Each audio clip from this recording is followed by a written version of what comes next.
Hello, my name is Dominique. I'm 32 years old and I had all four wisdom teeth removed. This was just last Thursday. I am still recovering. I'm doing a video because I believe my removal process was a different experience and I want to just help somebody out if I can. So, one thing to note is the insurance may not cover just two teeth. You would probably want to get all four for insurance purposes, but let the receptionist or the front desk at your office at the oral surgery center inform you that. I just want to give you a heads up. I did get all four due to insurance purposes, as well as the doctor had a preference for some uh, uh, mouth spacing reasons or something like that, but I did get all four. So here I am. The top is not as bad. It is the bottom that's like most important right now. And because I'm older, I they did have to go deep down in there. So the doctor even said that he was nervous about that because of the roots are down, my nerves and roots are down in there. So I believe my experience was different because I saw other videos and some people they said they felt pain on like the first and second days, but really I didn't feel pain until like the third day. And I just want to warn you, you may be like very numb right after, very numb right after. I couldn't really feel like, so when I ate, it's like the food spilled on my chin and on my lips because I was so numb. And yes, it's okay to eat as long as you eat things like soup. And I wouldn't go too like eat anything too like hard on the first day. I had ice cream and some soup, and I think I kind of went overboard because I think I even had like some type of bread or something.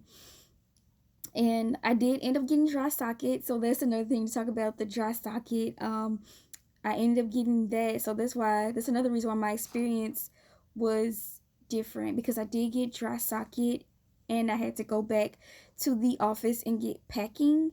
And so I had the surgery on that Thursday and I had to go back that Monday to get packing down in my dry sockets on both. Well, first I had received the packing on the right side and then I went back for the left side.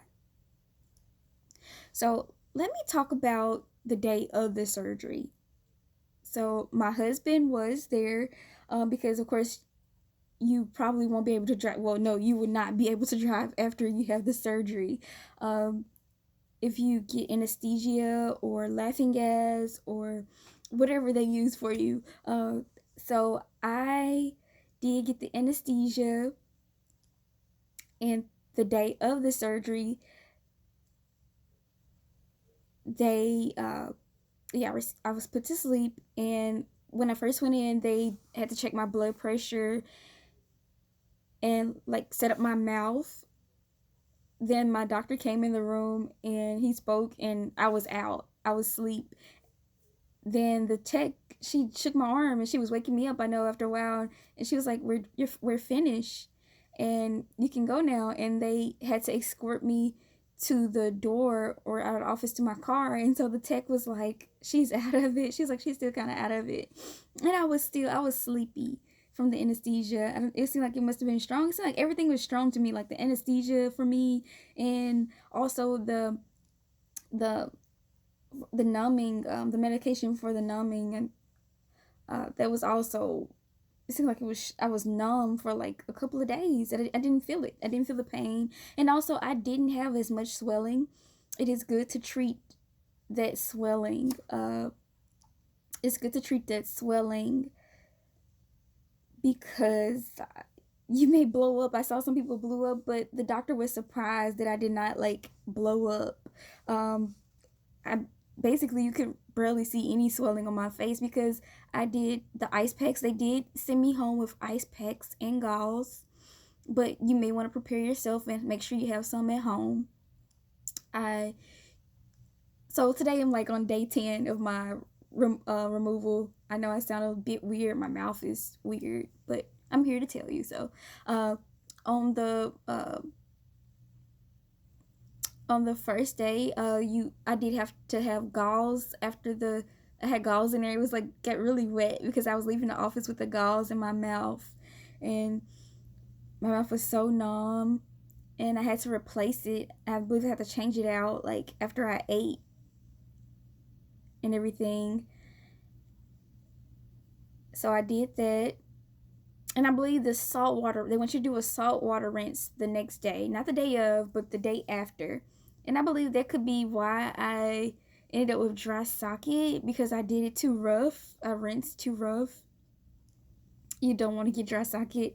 I thought it would be really bad, but it wasn't as bad as I thought it was, but it still hurts. So please don't get dry socket. Uh, so I did get dry socket, and I had to go back on my lunch break. Sorry, I had to go back on my lunch break on Monday, Tuesday, and Wednesday, because I initially only had one side, the right side, and I went back to get the other side packed with like this little strip with like a blue line on it, and it's medicated, and they stick it down in there in the socket so it can heal properly, because the blood clot is dry socket is when the blood clot is removed on accident or something, or maybe it never formed, but somehow that happened, and it was crazy because it was like 2 days later, and I knew I probably had dry socket when the lady I didn't tell them the weekend, but I had to call that Monday and ended up going to the office to get it packed. Yeah. So you do not want to brush or salt water rinse on the first day.